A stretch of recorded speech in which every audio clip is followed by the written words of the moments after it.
जय जगन्नाथ समस्त मोर हार्दिक अभिनंदन। आशा करছি समस्ते रविंद्र एजुकेशन सहित जड़ित थे लाइक शेयर सब्सक्राइब कमेंट्स देवे। आज आम सैंपल क्वेश्चन पकेबा CT OTT entrance RI Amin railway इत्यादि अन्य परीक्षा प्रযোज्य आ क्लास 6 7 8 9 10th पिला प्रযোज्य। क्वेश्चन होची दुईटी स्वाभाविक संख्या जोड़ थाकि तेरे से ही संख्या दुईटी मध्य अनुपात निम्नस्थ क्यों अनुपात सह सामान हो पार ना।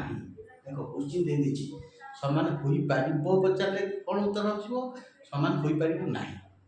स्वाभाविक संख्या मतलब गण संख्या न्याचुराल नंबर्स 32 दुईटा संख्या मिसी 32 ताले ए अनुपात देखि ए देखि 5:2 बी 13:3 सी 5:3 7:1 धीरे देखो ये देखिए 7 থেকে 8 7:1 अनुपात 7:1 मिसे के तो 8 8 32 तेनो एटा 28 ही करिवो एटा 4 ही करिवो एटा होई पारिबो नाही कोटा 5 3 8 एटा मध्ये 32 धरि जो 3 3 16 16 32 एटा मध्ये करिवो 5 2 7 एटा ही करिवो ना 7 गुण 32 ले 1 गुण केते हो